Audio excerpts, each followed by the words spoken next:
Olá, seja muito bem-vindo à programação da TV DD, seja muito bem-vindo à programação da Casa de Vovó Dedé. Eu sou Hamilton Nogueira, como você já sabe, todas as quintas a gente disponibiliza uma nova edição do programa Acorda, Nós em Rede, porque a gente acredita que cada um é o nó fundamental nessa imensa rede de conteúdo, de conhecimento. Estamos aqui, portanto, valorizando os bons conteúdos, valorizando a cultura e valorizando você. Hoje a gente conversa a respeito de uma história curiosíssima, muito rica, muito interessante, que serve de exemplo.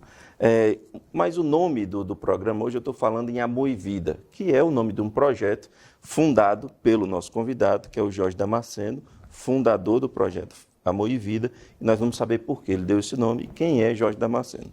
Jorge, imensamente agradecido com a sua visita à Casa de Vovó Dedé, e agora vamos, durante 30 minutos, falar sobre você, sobre sua vida, que desde já inicio parabenizando você pela coragem de enfrentar essa história e dizer, a sua vida é repetir essa história para que sirva de lição, para que sirva de vitrine, porque embarca numa história de autodestruição, não quem quer, mas é um caminho muito ruim, e que é preciso força de vontade para retroagir desse caminho. Eu queria voltar para você há algumas décadas. Vamos lá para a sua juventude. Quem era década de 70? 70, Brasil, 72. o Brasil com muitas músicas maravilhosas. Isso. Hermeto Pascoal, Tom Jobim. Na época da Tertúlia. Tertúlia. Né? E havia uma efervescência cultural, intelectual, festas. E quem era Jorge Damasceno na fortaleza dos anos 70? Jorge Damasceno, eu me lembro muito bem, o Jorge com 12 anos. Né? O Jorge com 12 anos, querendo chegar com o cabelo até aqui, né? Entrando na época da calça ali. Meu pai trazia dos Estados Unidos, onde ele tinha escritório na Europa e nos Estados Unidos. E o Jorge, ele, em termos de idade, ele queria pular algumas idades. Por exemplo, o Jorge de 13 anos, 12 anos, ele se imaginava com 18 anos. Mas isso através de quem? Dos primos. Uhum. Né? E aquelas festas, a Tertúlia, ela, todo sábado, tinha uma no bairro. Né? Se era na casa de um amigo, era na casa de um primo, era na vila, né? Que hoje até a vila é Edgar Damasceno. E a gente ia para a festa, dançar, e sempre tinha aquela bebida alcoólica. Uhum. Qual era a bebida? Era o uísque? Naquela época era o ponche, Sim. a caipirinha, né? E o rum Montila. Uhum. Isso ainda com 13 anos? Isso com 13 anos, 14 anos. Sim. E o seu pai trabalhava em quê? Tinha exatamente o quê? Meu pai era empresário já, meu pai já era dono de algumas lojas de eletrodoméstico, que eram as lojas Damasceno. Ele já tinha 2 fábricas, que era a Kemp, né, que ficava ali na Barra do Ceará, e a Conac. A Conac fazia sapato de segurança, sapato para a Polícia Militar, para o Exército, Marinha, Aeronáutica. E a Kemp, na época, era uma grande fábrica que tinha no Brasil e foi uma das primeiras a exportar a linha de moda, né, nos anos 70. Uhum. Era bom ser rico? Eu posso dizer que não rico, esse nome rico, ele nunca veio na minha cabeça. Mas era bom ter dinheiro, né? Porque onde eu queria eu bebia a bebida que eu queria e comia o que eu queria. Agora, esse nome rico é engraçado, que eu nunca puxei ele para mim, né? Porque a minha própria andança no mundo do alcoolismo, das minhas festas, eu sempre procurei um canto mais simples. E muita gente, às vezes, até dizia assim, será que não era para se sentir o melhor? Eu digo, não. Porque eu me misturava com eles. Eu me sentia bem com eles. Né? Eu acho que isso aí era muito do Jorge. Né? Quando eu tinha 14 anos, E naquela época eu já gostava muito de ajudar as pessoas. Com 14 anos eu gostava de ajudar. Até eu me sentia bem quando as pessoas estavam comigo numa mesa. Né, bebendo e tal, eu gostava, fazia aquela roda. Né? E às vezes muita gente até falava assim, você é como se fosse o dono da mesa. Eu digo, não, porque eu acho que era o único que tinha dinheiro. Sua família, a pequena família era composta de quantas pessoas? Quantos 7 irmãos, filhos. irmãs? Era eu e o meu irmão, que morreu. Meu irmão morreu com 43 anos através das drogas ilícitas e do álcool. E 5 irmãs. Né? Eu tenho as minhas 5 irmãs estão vivas. Tem uma que mora nos Estados Unidos, a Eliane. E meu pai e minha mãe. E tinha uma avózinha que morava com a gente. E o seu pai consumia álcool? Consumia. Mas meu pai é aquele bebedor de hábito. Ele bebia, vamos dizer, ele se acostumou de entrar 8 horas da noite no country club e voltar para casa 11 horas. Ele não passava disso. Quando ele passava era num sábado. Mas sempre ele voltava para casa. O Jorge não. Ele não tinha tempo. Era tanto que ele não voltava para casa. A sua vida era consumir? Que tipo você lia, você ouvia música, você estudava? O que era a sua vida de segunda a sexta? Olha, o Jorge, a época de 14, 15, 16, eu nunca gostei de estudar. Eu sempre digo hoje nas minhas rodas de conversa, quando eu entro na classe A e na classe C para conversar com os adolescentes, eu sempre digo, estudem.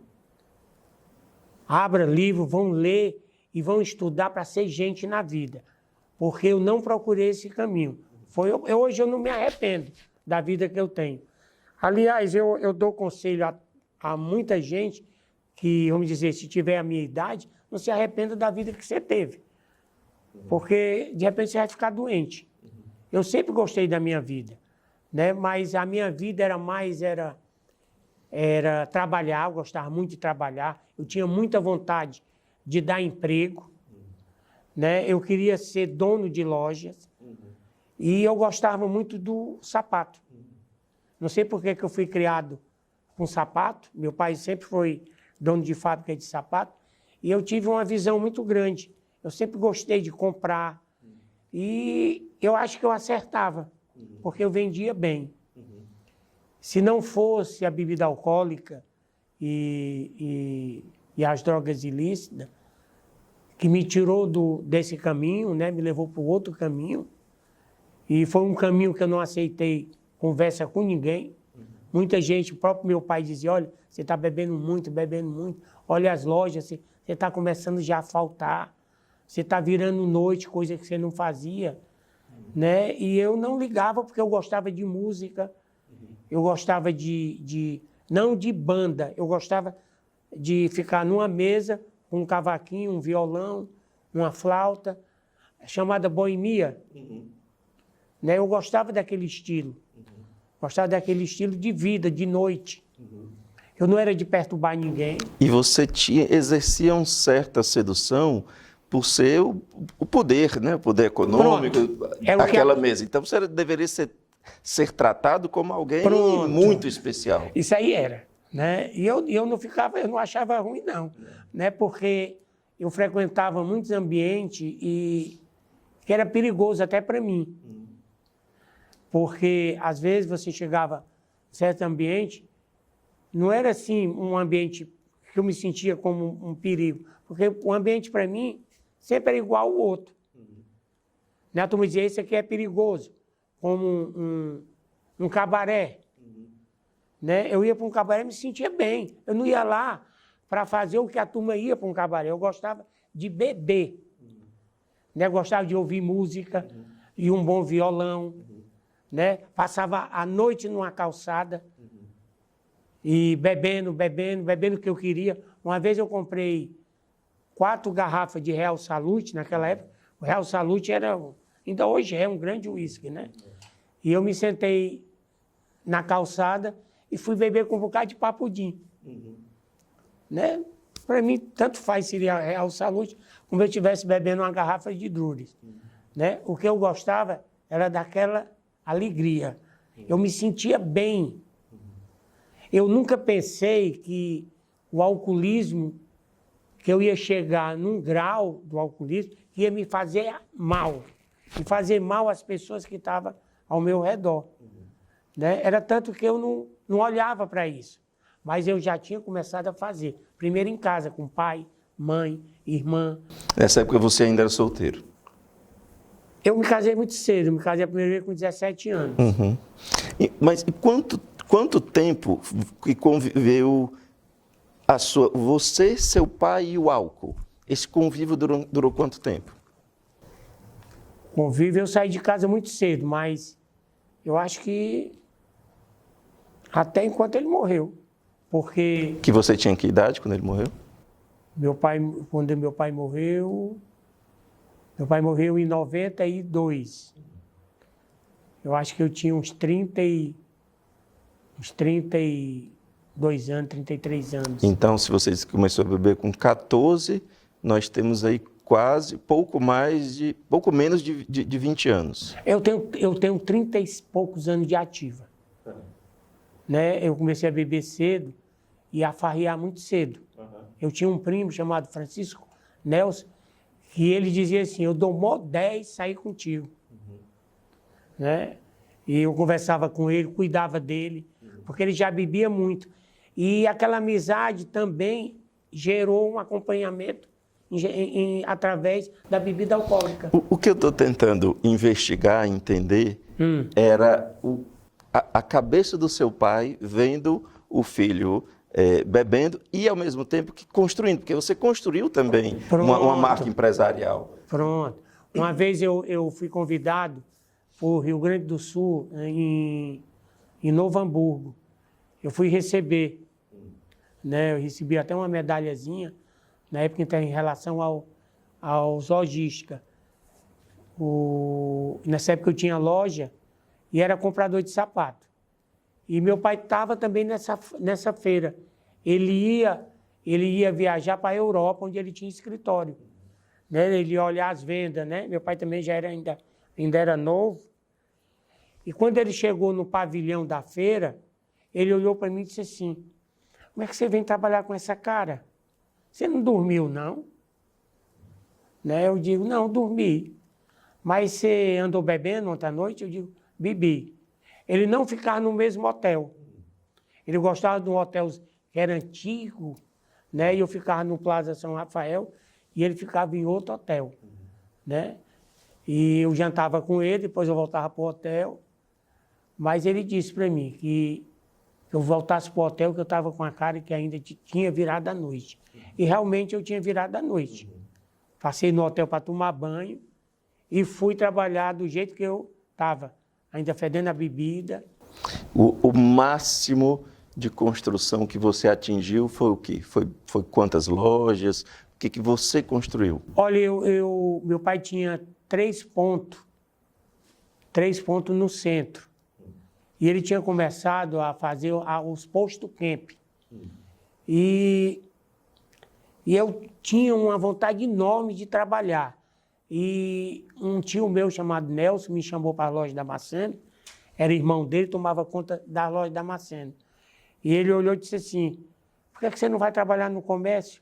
Você só vive no comércio, só vive ali na Carioca tomando sorvete. Por que não vai criar vergonha e vai trabalhar? Pega aquelas lojas do teu pai, que está acumulando sapato lá dentro, não está vendendo, vai fazer aquilo vender. De repente eu entrei naquela loja e senti o cheiro do comércio. E pedi para o meu pai que ele me desse uma daquelas lojas. Ele me deu. Né? Aí dali eu transformei em loja de sapato. Né? Fui para São Luís do Maranhão, fui para Manaus, fui para Brasília, Salvador e Natal. Quando você disse que foi montar lojas? Foi montando loja.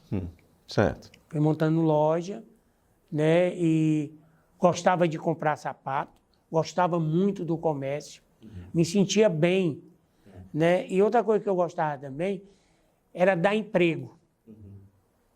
Eu achava muito bonito quando tocava o horário de 5 horas da fábrica e saía aqueles funcionários. Eu dizia assim, se Deus quiser, ainda vou chegar. Fazer uma bela fábrica, né, encher de funcionários. Né, eu até fico me emociono porque eu me vejo, quando eu estava ali no setor do setor pessoal, que era pertinho da saída dos funcionários. E sempre eu via aqueles funcionários e eu dizia assim para mim, se Deus quiser, quando eu tomar conta dessa fábrica, eu ainda vou dobrar de funcionário. E o pior, Hamilton, que eu tive condições para isso. Né? Meu pai abriu a porta e eu sentia que eu tinha condições de trabalhar. Se eu não tivesse entrado nesse mundo das drogas, nesse mundo do alcoolismo. Foi onde me puxou para o outro lado. Eu percebo você falar em crescimento, não é a primeira vez que a gente conversa, e eu vejo você falar em crescimento, mas não é o crescimento econômico, não é o faturamento. Eu vejo mais você mensurar esse crescimento com gente empregada do que com receita obtida pela venda. E aí eu lhe pergunto, para você, gente é mais importante do que dinheiro? Sempre foi? Sempre foi. Sempre foi. É difícil acreditar, né? É difícil acreditar. Às vezes a turma diz assim, Jorge, mas o dinheiro sempre foi bom. O dinheiro me deu conforto, o dinheiro me deu viagem, né? O dinheiro eu podia chegar num bar e beber, mas o dinheiro não fez a minha vida. A minha vida eu construí, até com muitos erros, né? E eu vim acertar já com 50 e poucos anos de idade, né? E bati muita cabeça, e muita gente me dava conselho, mas dinheiro em si, eu sempre digo que eu dei meu dinheiro, né? Eu dei meu dinheiro que dava mesmo. Eu gostava de comprar as coisas para os outros, eu dei casa, né? E hoje nós estamos doidos por uma casa, né, Graça? Né? E não dei muita coisa. Uma vez eu cheguei na prainha, eu tinha 10 mil metros, eu tinha comprado uma quadra, e eu me sentei ali, mandei comprar uísque, vodka, e eu mandei invadir. Eu achei bonito aquilo ali, e era meu, 10 mil metros. Hoje tem condomínio. Ali em frente ao Beach Park, eu comprei meia quadra nos anos 80. Me lembro que em 86, né? E que dali eu doei.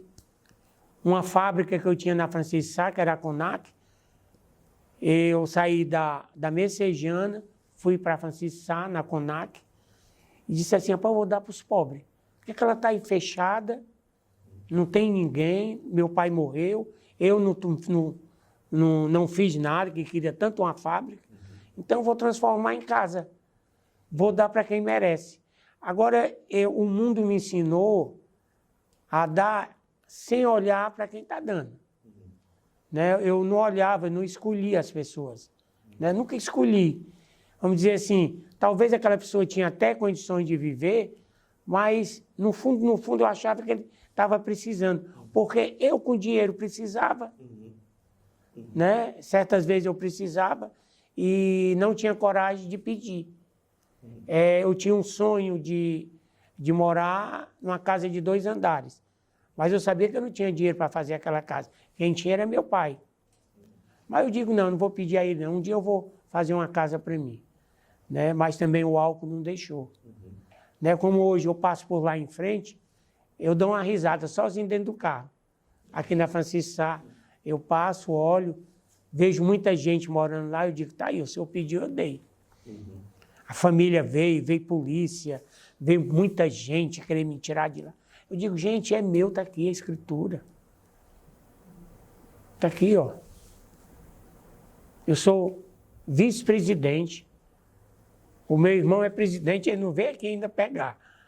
Né? Então tá aí, a casa eu mandei invadir, não mandei entrar pela frente, não mandei invadir.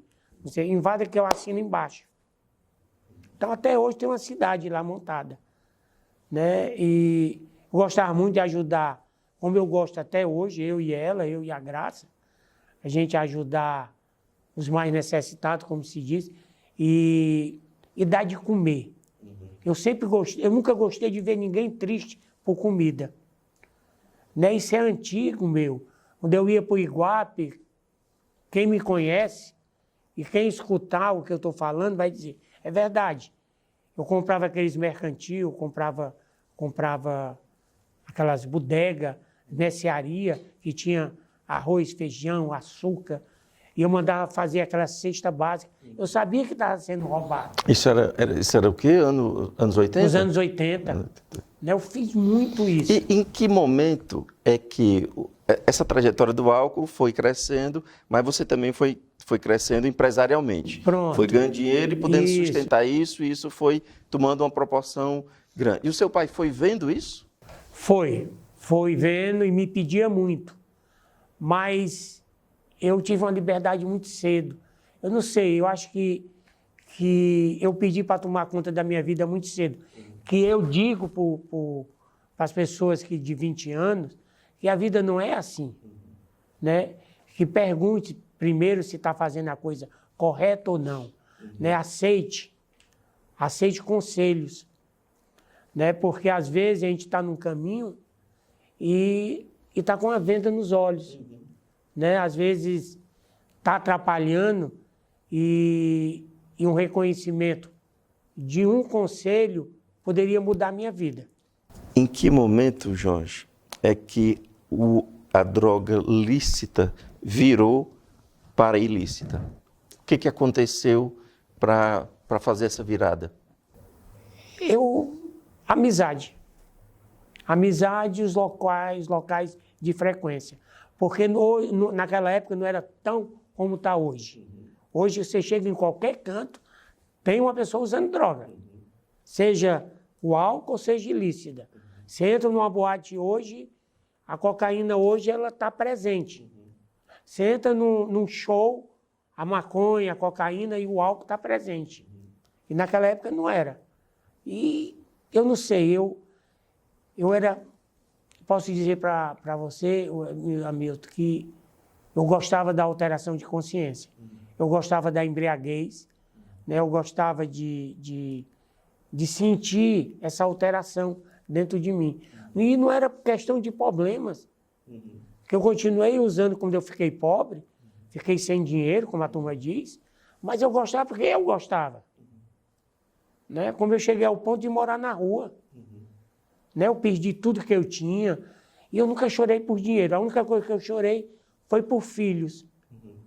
Chorava, botava as fotos, né? E chorava muito porque eu nunca fui pai. Estou tentando ser pai e sendo educado por ela, né? De ter 2 netos hoje dentro de casa. Não neto de filhas, né? Por 2 filhas que ela tem, que são enteadas, e para mim eu trato como filho, neto, amigos, né? E a vida está me ensinando agora. E ser pai é muito difícil, né? Ser pai precisa respeitar outra vida, coisa que eu nunca respeitei. Para o pai que quer ser pai é muito difícil. É isso aí, eu nunca deixei faltar nada, né? Nunca deixei eles passarem fome, até enquanto tinha, né? Mas em determinado momento não tinha mais. Não tinha mais, fiquei pobre, sem pai, sem... E aí? O restou foi a rua? A rua, mendigar, pedir esmola, né? Foi quanto tempo da mendicância? 2 anos.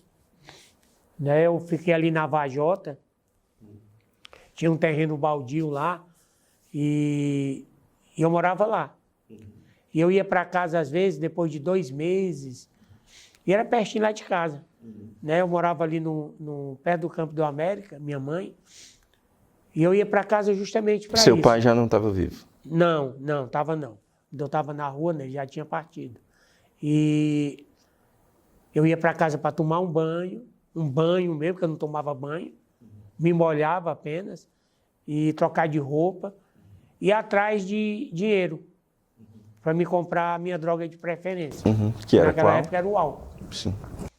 Né? Eu dormia com álcool e acordava com álcool. Eu praticamente passei 2 anos bêbado. né? Coisa que eu não aconselho a ninguém. Né? Eu E aconselho... de onde vinha o dinheiro para a cocaína, que é uma droga cara? Nessa época eu tinha. Nessa época ainda tinha sobrado alguma coisa. E eu vendia também alguma coisa que eu tinha. Uma vez eu peguei um gerador que eu tinha, eu vendi.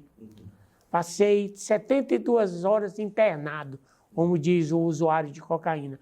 Não dentro de um quarto, mas no bairro. Sentado numa esquina, bebendo e usando. Teve uma época da minha vida que eu usava cocaína por nada.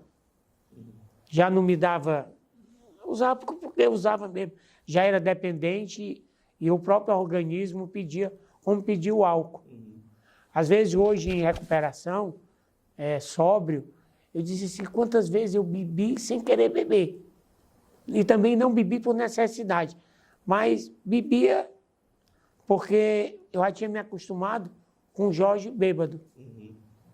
Né? Ele com aquela alteração de consciência. É tanto, Hamilton, que para parar de beber e de usar droga, foi quando a Graça chegou na minha vida. Eu já tinha tido um caso com a Graça em 82, né? E a gente teve uma filha, mas só que essa filha eu não consegui ver minha filha, porque eu abandonei a Graça. Mas ela continuou a vida dela. Né? A Graça continuou trabalhando, né? E eu fui viver minha vida. Né? E depois de 24 anos, foi quando a minha filha veio atrás de mim. Eu estava saindo de uma casa de recuperação. Foi quando eu senti a sobriedade na minha vida, né? E quando ela ligou para mim, a Graça, resumindo, a Graça, com poucos meses, a gente foi morar junto, né? E eu acho que foi quando eu comecei a conhecer verdadeiramente o Jorge. Né? Eu comecei a conhecer uma Que idade vida. você tinha? Eu tinha 46 anos. E aí você descobriu a sobriedade. Descobri a sobriedade e o verdadeiro O que era Jorge. estar sóbrio. Isso. E eu percebi que aquela vida de sobriedade era melhor do que a vida que eu estava, de ficar bêbado. E começou a aparecer uma coisa dentro de mim que chamava conquista. E eu sempre disse para mim que não tem idade para conquistar. Né? E fui atrás de trabalhar, fui atrás disso, mas tudo começou através de um sonho. Eu estava em Brasília, não, eu estava em Sobral, e depois é que eu fui para Brasília. E eu estava com uma pessoa, um grande amigo meu, e quando eu acordei, eu disse, rapaz, eu sonhei dando comida para os pobres. Eles querem começar agora? Aí eu digo, rapaz, eu só não começo porque eu não tenho dinheiro. Daqui a pouquinho você vai ter. Ligou domingo, né? Eu e a Graça fomos lá. A Graça ficou olhando, a pessoa lá terminou de fazer 300 quentinhas, né, Graça? Que ele tinha mandado fazer. E a gente foi ajudar os pobres lá no centro. E do segundo em diante, já foi eu e a Graça. E aí esse passou a ser o seu trabalho. O meu trabalho, ajudar e dar. Deixa eu te fazer uma pergunta. Qual foi o momento mais difícil? Para começar, Sim. não foi deixar a bebida alcoólica e nem deixar as drogas. Mas foi olhar para frente e ver um túnel fechado para mim.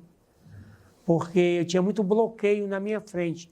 Primeiro que era da minha família, que ninguém acreditava mais em mim. Né? E eu cheguei à conclusão que pela primeira vez na minha vida eu tinha que fazer por mim. Né? Não pelos outros, mas por mim. Você estava só? Só. E recebi ajuda, claro, não financeiramente, mas recebi ajuda de outras pessoas, como eu recebi a ajuda do seu Roberto, João Roberto, que era um companheiro de uma irmandade. Ele disse, aparece aqui 9 horas que vou te levar ali para um canto. Aí foi, me levou para uma palestra, eu fiz essa palestra. Pois eu comecei a perceber que eu poderia ajudar dessa forma. Né? E hoje eu faço palestra no Brasil inteiro. Né? Hoje faço palestra em todas as escolas, dou assim, para mim, é como se estivesse vivendo uma nova vida. E engraçado, Hamilton, que de graça. Né? Às vezes até as pessoas, sem eu pedir, me ajudam. Né? Eu gosto muito de trabalhar com a dependência química, de internar as pessoas, de acolhimento. Né? Hoje eu interno junto com ela interna as mulheres. E aí a gente chegou no Amor e Vida, que eu queria que você explicasse o que é. Amor e Vida é como a Graça falou, é o acolhimento, né, e matar, vamos dizer assim, tirar aquele dia de fazer um almoço de família, né? E nessa época eu recebi muita ajuda dela.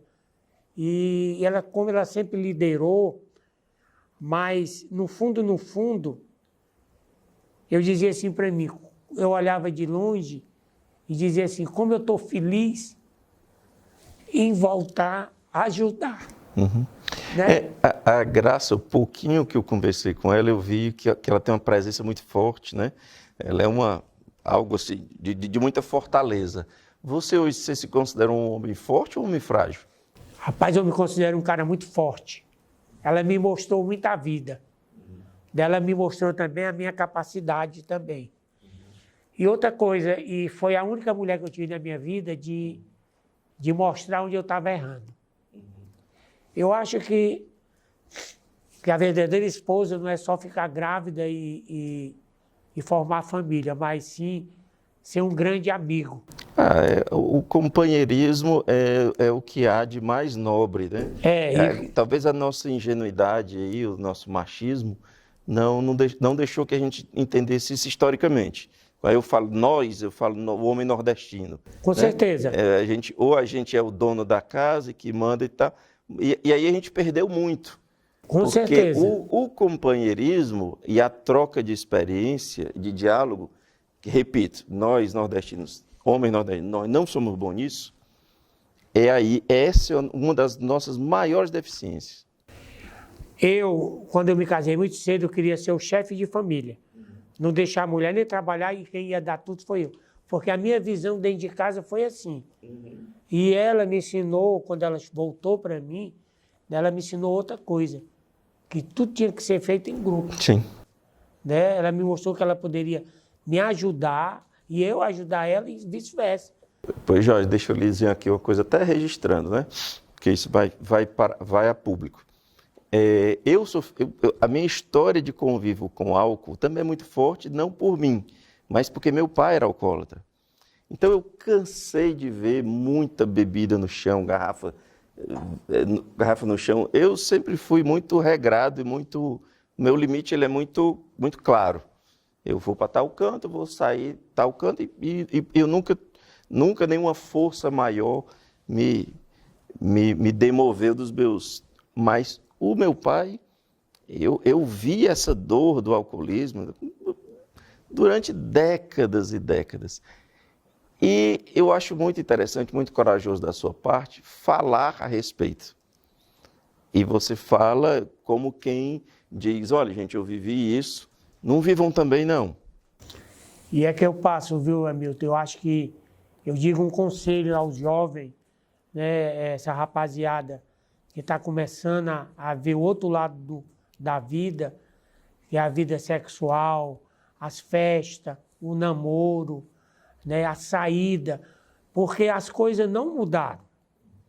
O que mudou foi um pouco mais de abertura, de ser mais livre, né? Criaram mais coisas, a bebida é a mesma, a alteração é a mesma.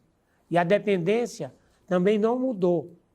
Dependendo da predisposição de cada um, você chega mais rápido ao alcoolismo. Né? E não vale a pena.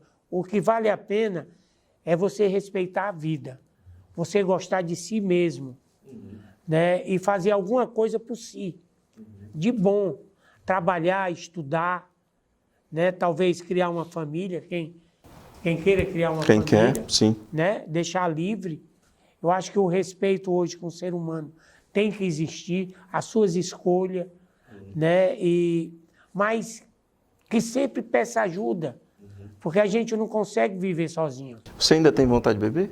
Não. Eu digo isso, esse não, bem forte, porque não vale mais a pena. Né? Eu não sinto vontade. Eu sempre digo, às vezes, que a vontade não existe, mas existem lembranças.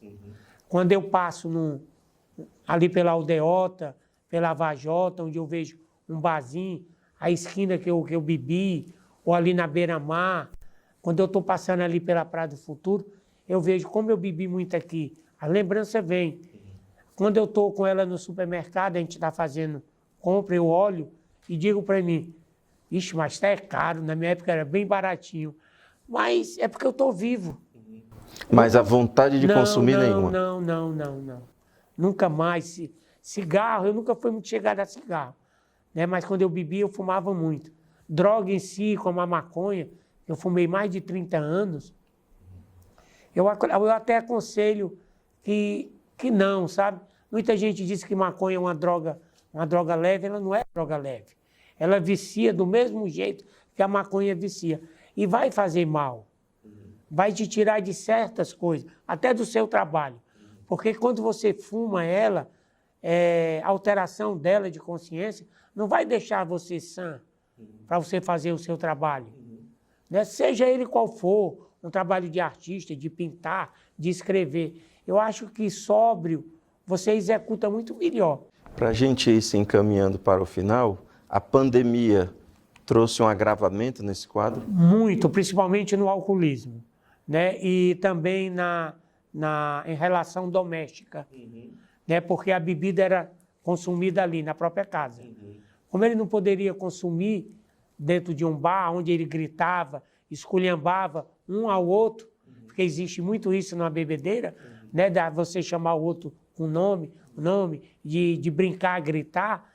E toda essa energia foi canalizada ali para aquele casa, desespero de estar dentro de casa. Pronto, dentro de casa. E outra coisa, e a mulher não aceitar. Né, de realmente não conhecer o alcoólatra que ela tinha. Né, como uma vez ela me disse, eu conheço o meu alcoólatra. Né, a mulher, a esposa, os filhos precisam conhecer o seu alcoólatra. Para começar a poder ajudar. Conhecer o seu dependente químico. É como uma vez ela disse para mim, eu comecei a conhecer o meu dependente químico, eu comecei a me aprofundar nele. Então, a dependência química, ela tem tratamento, ela não tem cura, como o alcoolismo, ele não tem cura, mas tem tratamento. Se quiser continuar sóbrio, vamos esquecer aonde eu andava, que isso é verdade.